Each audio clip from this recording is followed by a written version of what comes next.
بسم اللہ الرحمن الرحیم۔ میں ہوں محمد ضیاء الحق نقشبندی، اسپیشل دین و دنیا پروگرام کے ساتھ حاضر خدمت و خواتین حضرات۔ پاکستان کے اندر اللہ پاک نے بڑے بڑے زرخیز ذہن کے لوگ پیدا کیے۔ ان ناموں کا اگر دیکھا جائے، چنا جائے تو چند ایک نام ہے، اور یہ بدقسمتی سمجھ لیے اس علاقے کی، اس خطے کی، لیکن جو ہوئے ماشاءاللہ انہوں نے دن رات محنت کی۔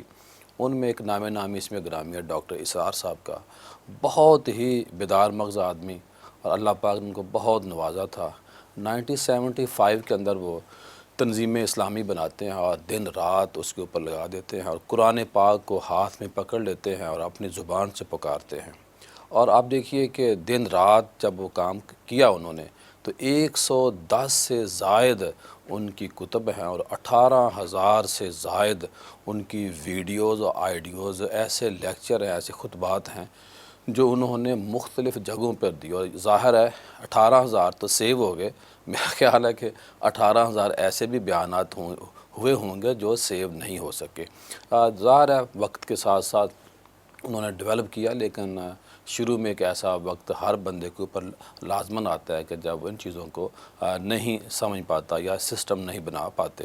تو یہ آج جو ہم نے پروگرام کرنا ہے، یہ اس کی خصوصی اہمیت اس لیے ہے کہ شجاع الدین شیخ صاحب جو اس جماعت کے اب امیر ہیں، وہ اس ادارے کو آگے لے کے چل رہے ہیں، اور ڈاکٹر صاحب کا جو مشن ہے اس کو عام کر رہے ہیں۔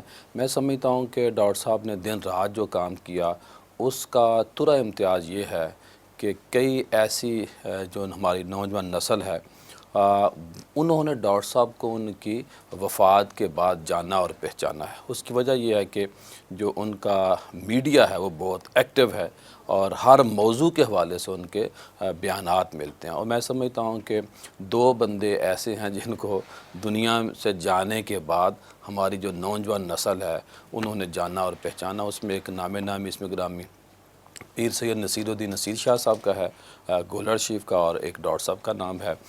میں بات لمبی کر سکتا ہوں، لیکن میری یہ خواہش ہے کہ زیادہ سے زیادہ جو ہمارے آج مہمان ہیں جنہوں نے ہمیں وقت دیا ہے، کراچی میں رہتے ہیں لیکن ماشاءاللہ مہینے میں 2 دفعہ لاہور آتے ہیں، آج انہوں نے ٹائم دیا، میں مشکور ہوں۔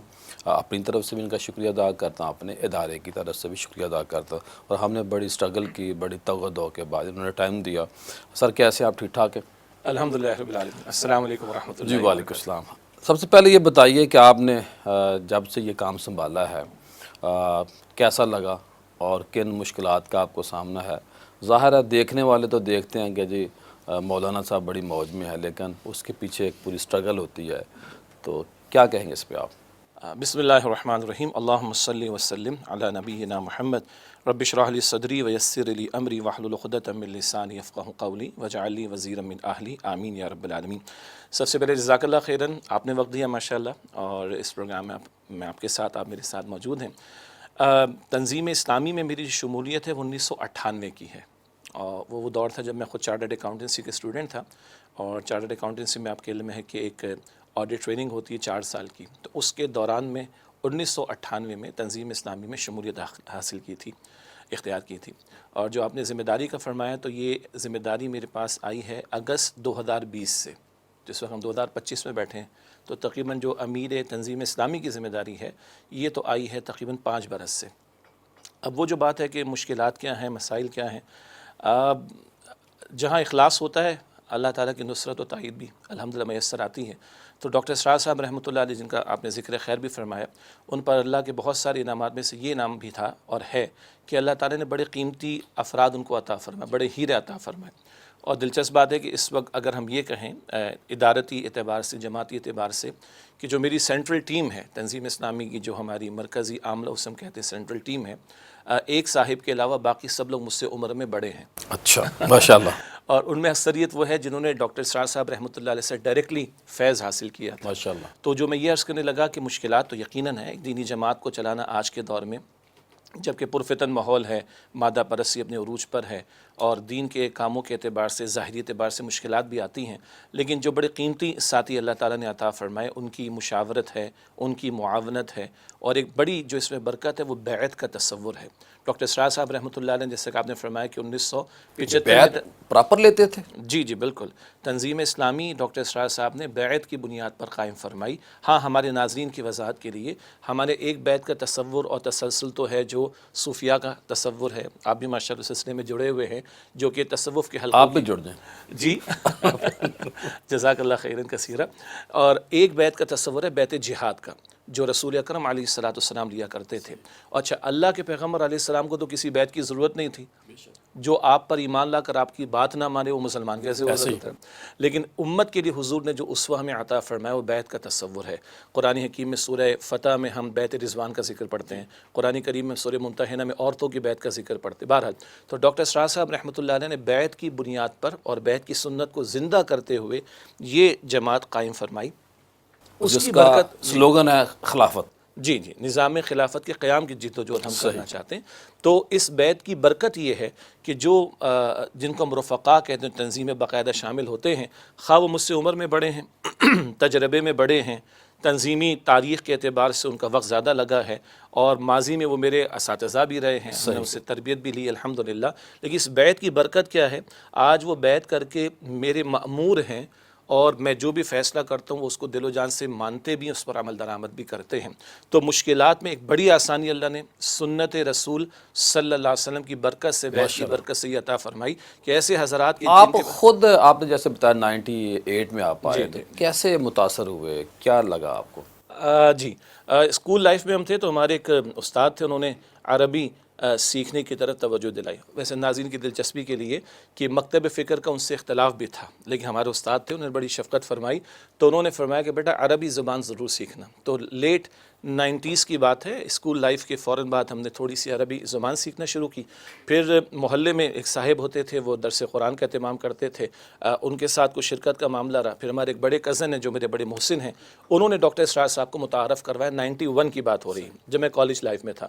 پھر اس زمانے سے کچھ ڈاکٹر اسرار صاحب رحمۃ اللہ علیہ کو سننا شروع کیا، اکثر ان کے ویڈیوز ہم دیکھتے تھے، کراچی تشریف لاتے تھے تو ان کے پروگرامز میں جاتے تھے، اور پھر ہوتے ہوتے 1998 میں کراچی میں تنظیم اسلامی کا اجتماع منعقد ہوا، اس میں شرکت کی، وہاں بیعت کا مرحلہ آیا، کچھ بات سمجھ میں آ بھی گئی تھی۔ تو بہرحال ڈاکٹر صاحب کا قرآن حکیم کے ساتھ شغف کا معاملہ، پھر اپنی بہترین پریکٹس میڈیکل کی انہوں نے 1971 میں چھوڑ دی تھی، اور پھر مسلکی اور فرقہ واریت والے پہلو سے بالاتر ہو کر کل دین کی دعوت اور دین کے نفاذ کے لیے جد و جہد کا پہلو، یہ چند وہ باتیں تھی کہ جس نے اپیل کی الحمدللہ، اور 1998 میں میں نے شمولیت اختیار کی۔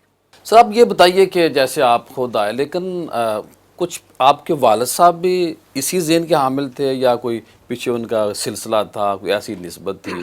یا میں کہنا نہیں چاہ رہا کہ جو ظاہر ہے کہ جو جماعت اسلامی ہے یا تنظیم اسلامی ہے، یہ بیسیکلی دیوبندی خیالات کے لوگ ہیں، اس پہ معذرت کے ساتھ مجھے کہنا پڑ رہا ہے۔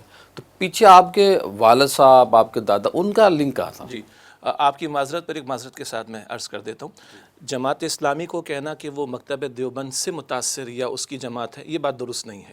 صحیح۔ جماعت اسلامی میں احناف بھی ہیں، اہل الحدیث بھی ہیں، اور بعض دیگر لوگ بھی شامل ہوتے ہیں۔ کہ غلبہ تو دیوبندی خیالات کا نا الگ پہلو ہے، ایک یہ کہیں جو لوگ مکتب دیوبند سے منسلک ہے مسلک کی اعتبار سے، ان کا شامل ہونا، صحیح، اور ایک ہے غلبہ ہونا دیوبندی فکر کا، تو اس سے میں اختلاف کروں۔ اب آ جائیے تنظیم اسلامی میں، تنظیم اسلامی میں احناف بھی ہیں، اکثریت ان لوگوں کی ہے جو مکتب دیوبند سے منسلک ہیں مسلک کی اعتبار سے، لیکن میں ان لوگوں کو بھی جانتا ہوں جو بریلوی مکتب فکر کے، بلکہ اب آپ نے بات کھولی ہے تو جن استاد نے مجھے گریڈ 9 میں عربی سیکھنے کی توجہ دلائی، میں نے وہاں بات پک کی، وہ بریلوی مکتب فکر کے تھے، وہ بریلوی مکتب فکر۔ آپ کے جو والد تھے، دادا تھے، اب آتے میرے جو والد صاحب اللہ مرحوم مغفرت فرمائے اور دادا جان، یہ دونوں حضرات بھارت میں جو مودی کا گجرات ہے وہاں سے ہجرت کر کے آئے تھے، اور میرے والد دادا جو تھے وہ بامبے کسٹمز میں تھے، اور پاکستان میں میرے والد صاحب وہ پاکستان کسٹمز میں تھے۔ ایک نسبت ہے، اور وہ نسبت ہے حلال کمائی کی، ماشاءاللہ، یہ میں بالکل پورے یقین کے ساتھ، حلال کمائی کی نسبت ہے۔ آج بھی میرے بھائی اس گھر میں رہتے ہیں، اس بلڈنگ میں کراچی میں، جو 1937 کی بنی ہوئی، اور بہت کم لوگوں کو یعنی اس کا اندازہ ہوگا کہ کوئی کسٹم آفیسر ایسے بھی ہوں جن کو اوور ٹائم کرنا پڑتا ہو۔ اتنی حلال کمائی ہمارے والد نے کھلائی کہ انہوں نے اوور ٹائم کر کے ہمیں پالا ہے، ٹھیک۔ تو آج جب نسبت کی بات ہو تو میں بڑے یقین کے ساتھ کہتا ہوں جو حلال کمائی ہمارے گھر میں آئی اور ہمارے وجود میں گئی، وہ آئے تھے پاکستان ہجرت کر کے۔ پاکستان ہجرت کیوں ہوئی تھی؟ اگر ہم نے سود کا دھندا چلانا ہے، ہم نے بے حیائی کا طوفان کرنا ہے، تو بھارت میں کام ہے کوئی؟ ہم آئے تھے پاکستان میں اسلام کے نفاذ کے لیے۔ تو یہ گھٹی میں تو وہاں سے یہ چیز تھی، اور مزید برآں وہ حلال کمائی کا ایک اثر، اور ہاں جماعت اسلامی کے بعض حضرات سے تعلق رہا، مکتبہ دیوبند کے حضرات سے تعلق رہا، مفتی منیب الرحمان صاحب سے بڑے اچھے تعلقات ہیں میرے، ماشاء اللہ، الحمدللہ رب العالمین، کیونکہ یہ تو آپ کا بڑا پن ہے نا جی جی جی، بڑا اور پن۔ وہ بڑی شفقت فرماتے ہیں الحمدللہ۔ تو یوں کہیے کہ مختلف علماء سے بھی استفادہ رہا، لیکن ہوتے ہوتے بالآخر 1998 میں تنظیم اسلامی اب یہ بتائیے کہ جو تنظیم اسلامی کے کارکن ہیں، ان کی آخری منزل کیا دیکھتے ہیں؟ حالات آپ کے سامنے ہیں، پھر بعد میں ایسی چیزیں آتی ہیں، تو منزل کیا ہے تنظیم اسلامی کی، ایک عام جو کارکن ہے؟ ہاں، یہ بڑا اہم سوال ہے، اس سے کہ آج دینی طبقات میں بھی اس سوال کے حوالے سے کوشچن مارک ہے۔ ایک بندہ مومن یہ لمحہ فکری ہے۔ بالکل تمام دینی طبقات کے لیے، مجھ سمیت، ہم سمیت، ہماری اصل منزل کیا ہے؟ یہاں کچھ کر کے دکھا دیں، ایسا کچھ کر کے، قطعاً نہیں۔ ہماری اصل منزل ہے کہ کل اللہ ہم سے راضی ہو جائے اور اللہ اپنی رضا کے مقام جنت میں داخلہ عطا فرماتا، اور حضور علیہ السلام کی شفاعت کے طلبگار ہیں، اور جنت میں ان کا ساتھ مل جائے، یہ ہماری اصل منزل ہے۔ اچھا، جیسی یہ بات ہم کرتے ہیں نا، آپ بھی کرتے ہیں، ہم بھی کرتے ہیں، اور یہ مولوی والی باتیں ہیں، یہ کامنٹ ہے آج ہمارے لوگوں کا۔ میں ان لوگوں کی بات نہیں کر رہی جس کو کہتے ہیں یہ مولوی والی باتیں ہیں، ایون دینی طبقات کے لوگوں کے ہاں جنت کا تذکرہ، جہنم کا ڈراوا، آخرت کا طلبگار ہونا، اللہ ہم سے راضی ہو جائے، یہ بہت کم دیکھ، یہاں کچھ کر کے دکھا نفسہ دیں، نفسی کا عالم ہو۔ ہاں کچھ کر کے دکھا دیں، کوئی نتیجہ سامنے آ جائے، کوئی تختہ اٹھا کے پھینک کے کسی کو ہم دکھا دیں، عام طور پر اس کو منزل بتایا جاتا ہے۔ قطعاً یہ ہماری منزل نہیں، ہمارے لٹریچر میں موجود ہے، تنظیم اسلامی کا ایک بنیادی کتابچہ ہے تعارف تنظیم اسلامی، اور اس میں قرارداد تاسیس ہے جس دن تنظیم اسلامی قائم ہوئی، اس کا پہلا جملہ ہے دین کا اصل مخاطب فرد ہے، ماشاءاللہ، دین اولاً انڈیویجول کے لیے ہے۔ کتنے کارکنوں کی تعداد ہے پورے پاکستان میں؟ آن ریکارڈ جو ہے وہ کم و بیش 11,000 سے زیادہ لوگ ہیں جنہوں نے باقاعدہ بیعت کر کے تنظیم اسلامی میں شمولیت اختیار یہ کر رکھی۔ بہت تھوڑی تعداد نہیں کہ 75 میں جماعت بنتی ہے اور 11,000 سے لوگ ابھی تک جڑتے ہیں۔ مسئلہ ہے، مسئلہ کیا ہے؟ ہمارے عام طور پر دینی اجتماعیتوں کی اٹھان مسلکوں کی بنیاد پر ہوتی ہے، تو ہم مسلک سے بالاتر ہیں، میں نے پہلے ذکر کر دیا، جی جی، یا پھر ہمارے دینی اجتماعیتوں کی اٹھان ہوتی ہے پولیٹیکل بیسس کے اوپر۔ جمعیت علماء پاکستان ہے تو بریلوی مکتب فکر کی دینی سیاسی جماعت ہے، جمعیت علماء اسلام ہے تو مکتب دیوبند کی، جماعت اسلامی تو بہرحال وہ بھی ایک دینی سیاسی جماعت ہے۔ تو نہ ہم مسلکی بنیاد پر کھڑے ہیں اور نہ ہم سیاسی اس معنی میں بنیاد پر کھڑے ہیں، تو ایک بڑا چیلنج ہے۔ اور تیسری بات ہے کہ ہم میں کمی ہے، کوتاہی ہے، اس کا اعتراف کرتے ہیں۔ 11,000 میں کتنے لوگ پیڈ ہیں، کتنے ادارے ہیں، کتنی مساجد ہیں؟ کیونکہ ماشاءاللہ جب رمضان آتا ہے نا تو جگہ جگہ پورے ملک میں بھی ٹریولنگ کا موقع ملا ہے، کراچی میں بھی، لاہور، چھوٹے بڑے تمام شہروں میں، تو بڑا سکون ملتا ہے کہ درس تراویح۔ تو میں یہ پوچھنا چاہ رہا ہوں کہ 11,000 جو کارکنان ہیں اس میں کتنے پیڈ ہیں، کتنے ادارے ہیں؟ اصل میں آپ نے وہ تاثر لیا جو دورہ ترجمہ قرآن کی محافل ہیں، اور یہ طرح امتیاز بھی ڈاکٹر شاہ صاحب اور تنظیم اسلامی کا الحمدللہ اللہ کی توفیق سے، اور اب دیگر مکاتب فکر میں بھی سلسلہ شروع ہو گیا الحمدللہ کچھ مقامات پر۔ وہ جو دورہ ترجمہ قرآن کا سلسلہ ہے جو کہ آپ نے پاکستان کے کئی شہروں میں دیکھا، اکثر آپ نے دیکھا ہوگا کہ وہ ہالز میں ہوتا ہے، بینکویٹ میں ہوتا ہے، اور وہاں جو بیان کرنے والے ہیں وہ تقریباً 100% جو بیان کرنے والے وہ نان پیڈ ہیں، جو رات کو 2-3 گھنٹے بیان، 4 گھنٹے بیان کرتے ہیں۔ اسی طرح خطابات جمعہ ہمارے جو ہوتے ہیں، ہاں وہ جو ایک تصور ہوتا ہے کہ جو بھی اجتماعیتیں ہوں گی باہر ان کے کچھ آفیسز ہوں گے، کچھ مراکز ہوں گے، یس وہ مراکز ہوں گے تو وہاں پہ فل ٹائم آپ کو ہمیں اسٹاف بھی چاہیے کتنی ہوگا۔ تعداد ہے اس کی؟ یہ تو 5% بھی نہیں ہوں گے اس میں سے، اچھا، اس میں سے 5% بھی نہیں ہوں گے، 5% بھی میں کہہ رہا ہوں زیادہ بن رہا ہے، 2% بھی نہیں ہوں گے۔ خواتین حضرات، پروگرام کا سلسلہ جاری ہے، ملتے ہیں بریک کے بعد۔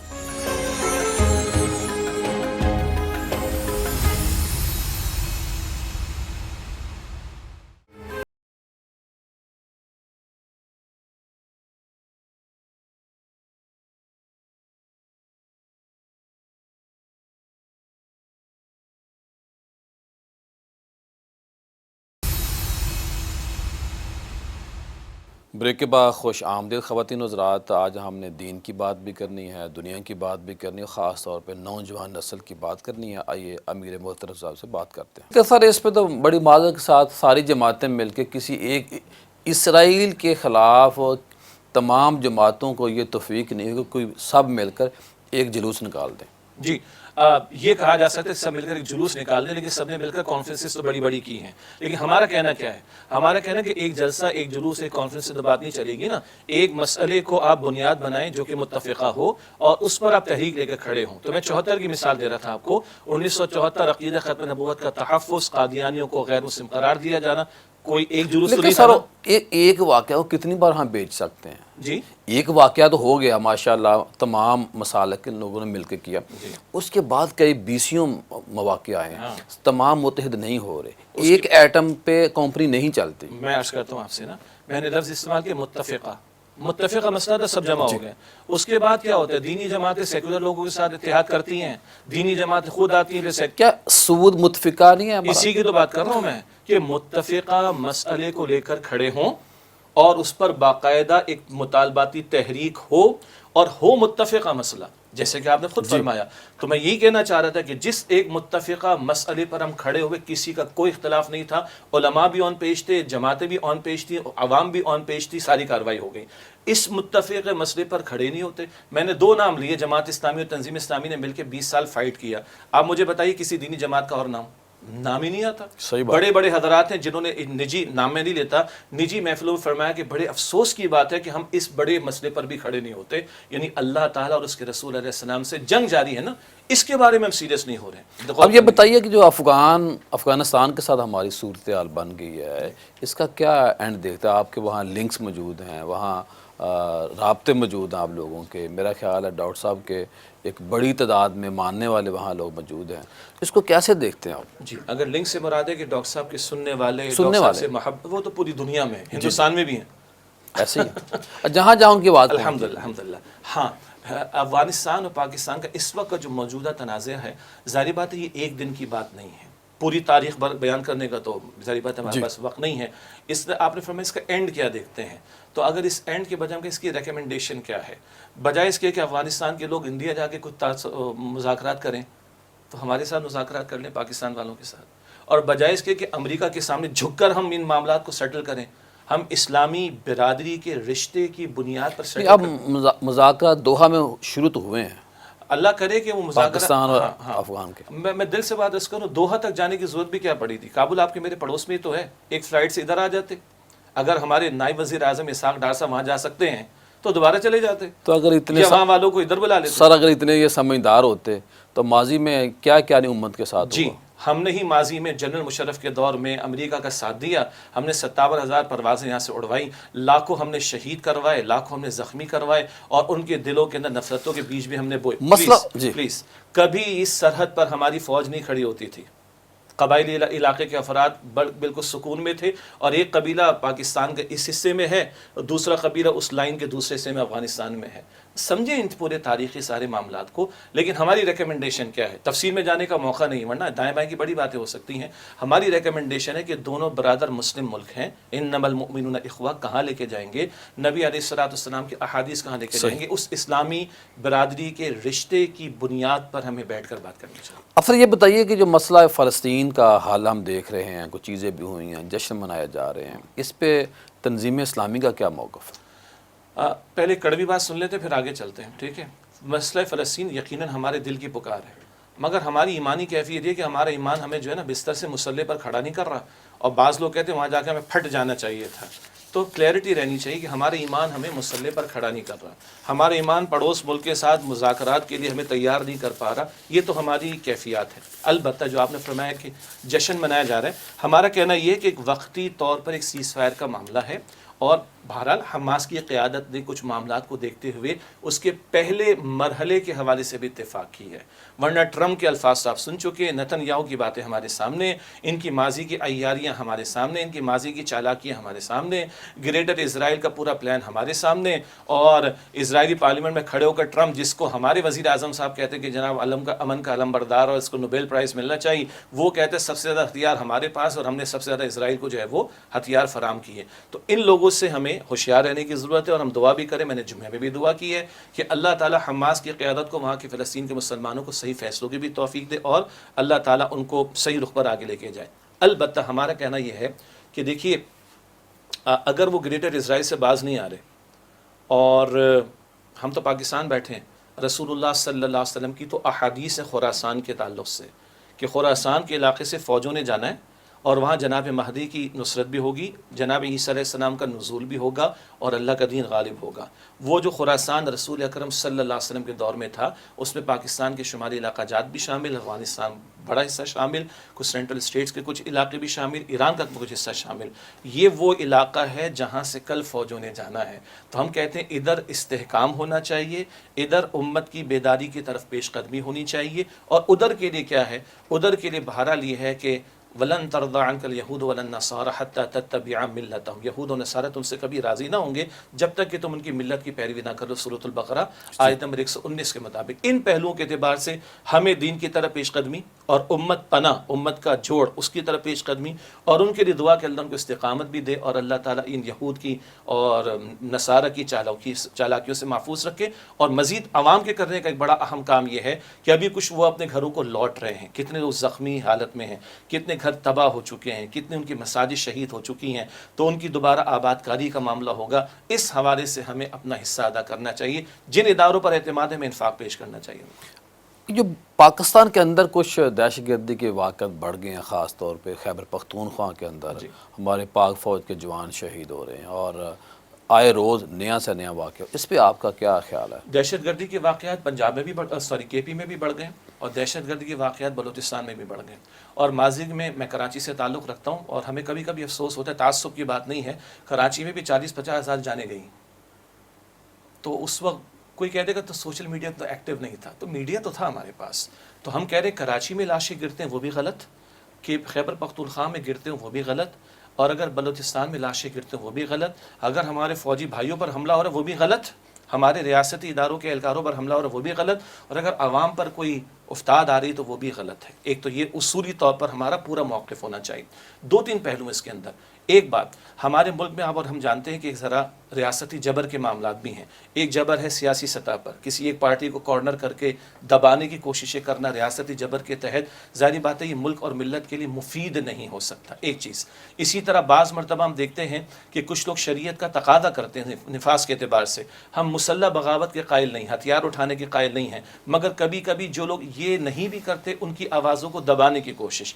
تیسری بات، ملک ہم نے اسلام کے نام پر لیا، اسلام کے نفاذ کی طرف پیش قدمی نہیں ہے، جس کی وجہ سے عین ممکن ہے کہ کچھ لوگ جو ہے ہتھیار اٹھانے کی طرف چلے جائیں۔ اور چوتھی بات ہے کہ معاشی صورتحال ہمارے سامنے ہے، حکمرانوں کی اور مقتدر طبقات کی اور اشرافیہ کی عیاشیاں اپنی جگہ پر، اور کچھ لوگوں کے کتوں کے لیے ایئر ایمبولینس آتی سنگاپور سے اور کتے کو لے کے جاتی کسی دوسرے ملک میں علاج کے لیے، یہ اسی پاکستان میں ہو رہا ہے، اور دوسری طرف لوگ اپنے بچوں کو فروخت کر رہے ہوں یا اپنے بچوں کے ساتھ خودکشیاں کر رہے ہوں۔ ان سارے سینیریوز کو سامنے رکھیے تو ہمارے دین کے دشمن اور ہمارے ملک کے دشمن وہ تلاش میں ہوں گے کہ اس طرح کے کچھ افراد ان کو میسر آئیں۔ حضور والا جو بچوں اپنے کو مارتے ہیں نا، وہی ووٹ دیتے ہیں ان لوگوں کو۔ ٹھیک ہے، وہ اور ان کا رب جانے، لیکن میں تو اصولی بات کر رہا ہوں کہ جس کو بھوکا ہم رکھیں گے، جس کو عدل ہم نہیں دیں گے، ہاں کچے کے علاقے کے اندر اور ہمارے وڈیروں کے علاقوں کے اندر لوگوں کی عورتوں کے ساتھ زیادتیاں کی جائیں گی تو لا محالہ، میں اور آپ بڑے ٹھنڈے ماحول میں بات کر رہے ہیں، جس کی بہن کے ساتھ زیادتی ہوئی ہے، جس کی بیوی کے ساتھ زیادتی ہوئی ہے، جس کے بچے کو قتل کیا گیا، جس کی بچی کے ساتھ ریپ کیا گیا، میرا نہیں خیال کہ وہ نارمل لائف گزار سکتا ہے۔ وہ کہیں نہ کہیں اپنی فرسٹریشن نکالے گا، اور ایسے لوگوں کو پھر دین دشمن، اسلام دشمن، پاکستان دشمن لوگ استعمال کرتے ہیں، جس کے نتیجے پر ہمارے سامنے آتے ہیں۔ خواتین حضرات، آپ نے ہمارے قابل احترام شجاع الدین شیخ صاحب کی گفتگو سنا، یہ بہت دل کو چھو جانے والی باتیں ہیں اور دل میں اتارنا چاہیے چیزوں کو۔ وجہ یہ ہے کہ فرد سے افراد بنتے ہیں، اور افراد کی جب افراد سازی ہوتی ہے تو پھر قوم آگے نکلتی ہے۔ 11,000 کارکن ان کے وہ ہیں کہ جو ماشاءاللہ دن رات ان کے لیے ہمہ وقت تیار رہتے ہیں، دین کا کام کرتے ہیں، اور مجھے بڑی خوشی ہوئی کہ 11,000 میں جو پیڈ ہیں وہ صرف 300 لوگ ہیں، اور بہت بڑے پیمانے پہ بڑا کام ہو رہا ہے۔ یہ گفتگو کا سلسلہ جاری رہے گا انشاءاللہ۔ اگلے پروگرام میں ہم آپ کو بتائیں گے کہ مزید ان سے بات کرنی ہے، اور جب آپ دوبارہ ہمارا پروگرام دوسرا حصہ اس کا دیکھیں گے، سنیں گے، تو انشاءاللہ آپ کو یقین ہوگا کہ واقعتاً تنظیم اسلامی جو ہے یہ باقی مذہبی جماعتوں سے بڑی ہی مختلف جماعت ہے۔ کل دوبارہ ملاقات ہوگی۔ السلام علیکم۔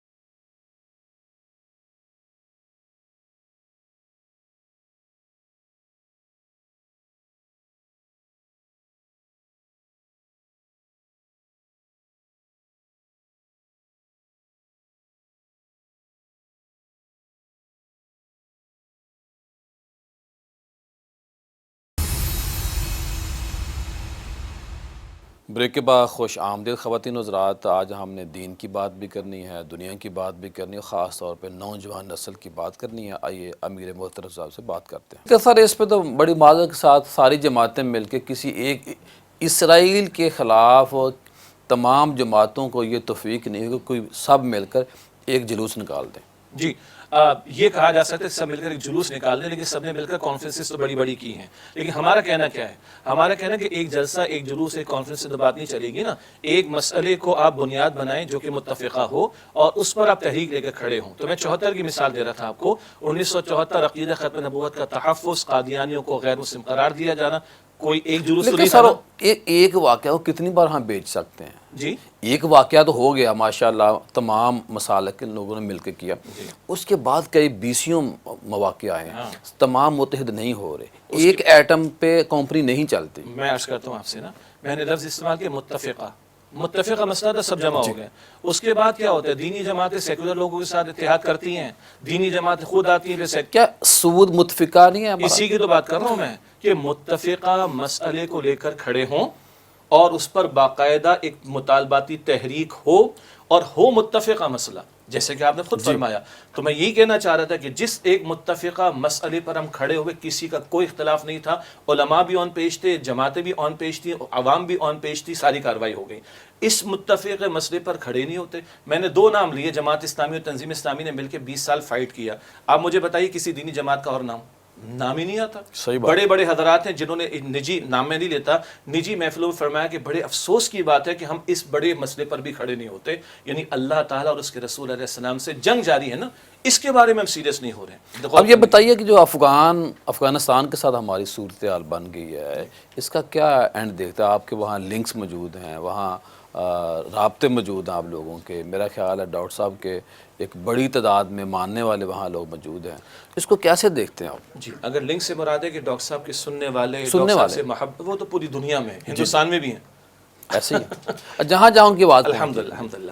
ہاں, افغانستان اور پاکستان کا اس وقت کا جو موجودہ تنازع ہے, ظاہر بات ہے یہ ایک دن کی بات نہیں ہے. پوری تاریخ بیان کرنے کا تو ظاہر بات ہے ہمارے پاس وقت نہیں ہے. اس نے آپ نے فرمایا اس کا اینڈ کیا دیکھتے ہیں. تو اگر اس اینڈ کے بجائے اس کی ریکمنڈیشن کیا ہے, بجائے اس کے کہ افغانستان کے لوگ انڈیا جا کے کچھ مذاکرات کریں, تو ہمارے ساتھ مذاکرات کر لیں پاکستان والوں کے ساتھ. اور بجائے اس کے کہ امریکہ کے سامنے جھک کر ہم ان معاملات کو سیٹل کریں, ہم اسلامی برادری کے رشتے کی بنیاد پر سیٹل اب مذاکرات دوحہ میں شروع تو ہوئے ہیں. اللہ کرے کہ وہ مذاکرات پاکستان اور افغان کے. میں دل سے بات اس کروں, دوحہ تک جانے کی ضرورت بھی کیا پڑی تھی؟ کابل آپ کے میرے پڑوس میں ہی تو ہے, ایک فلائٹ سے ادھر آ جاتے.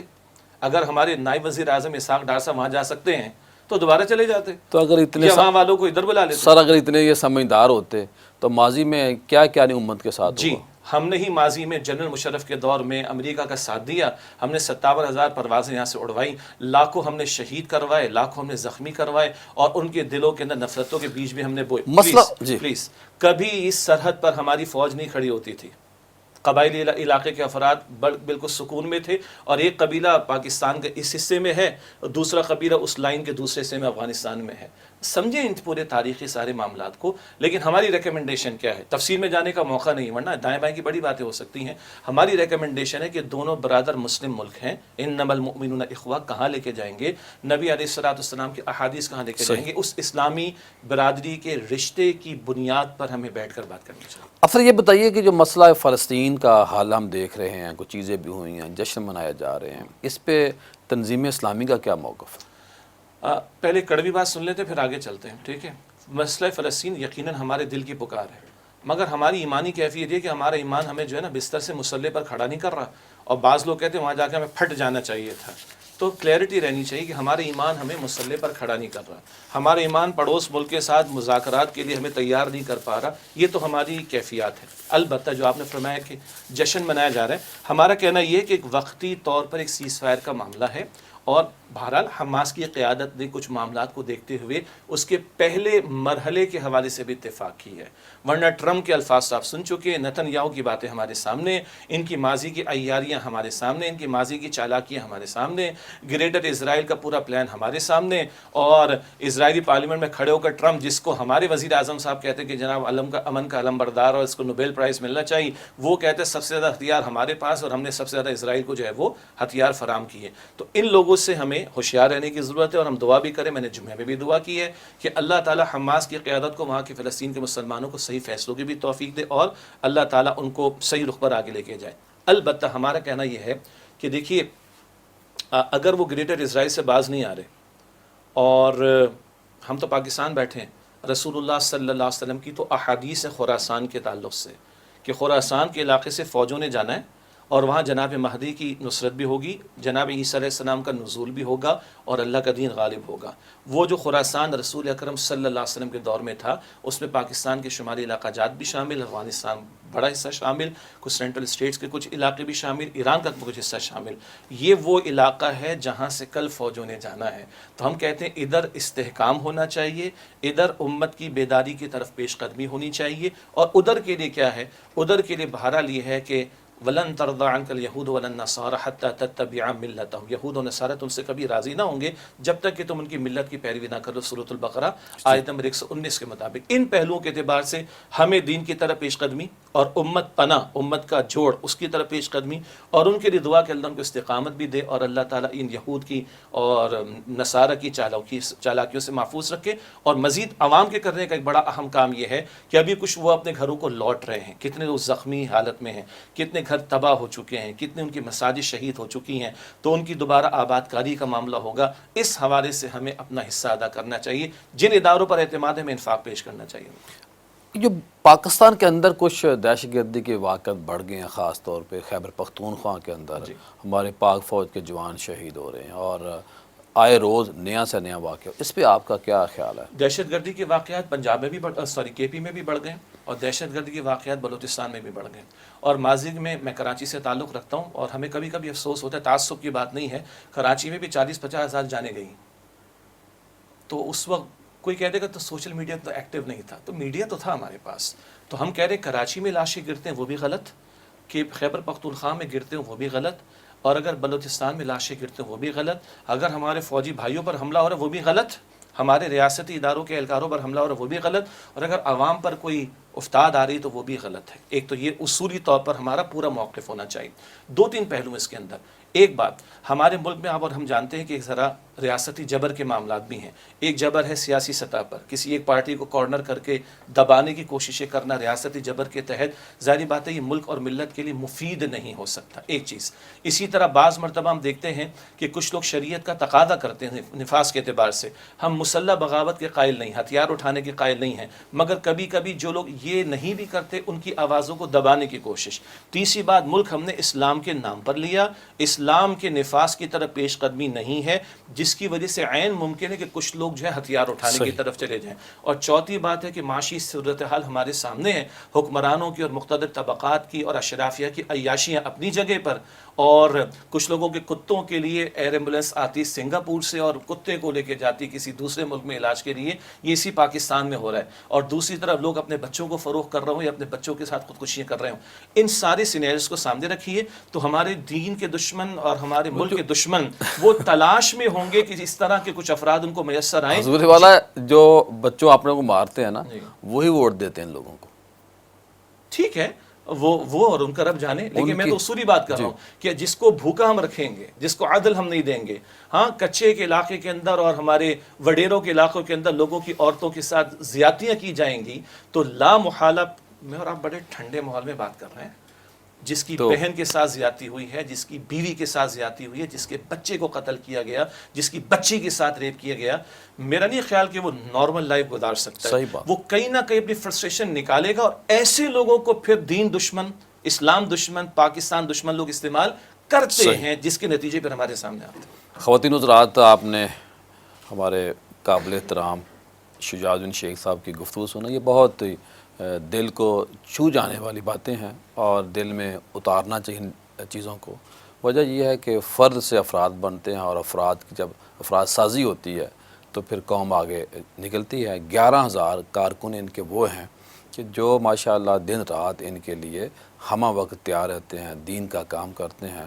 اور مجھے بڑی خوشی ہوئی کہ 11,000 میں جو پیڈ ہیں وہ صرف 300 لوگ ہیں، اور بہت بڑے پیمانے پہ بڑا کام ہو رہا ہے. یہ گفتگو کا سلسلہ جاری رہے گا انشاءاللہ. اگلے پروگرام میں ہم آپ کو بتائیں گے کہ مزید ان سے بات کرنی ہے اور جب آپ دوبارہ ہمارا پروگرام دوسرا حصہ اس کا دیکھیں گے سنیں گے تو انشاءاللہ آپ کو یقین ہوگا کہ واقعی تنظیم اسلامی جو ہے یہ باقی مذہبی جماعتوں سے بڑی ہی مختلف جماعت ہے۔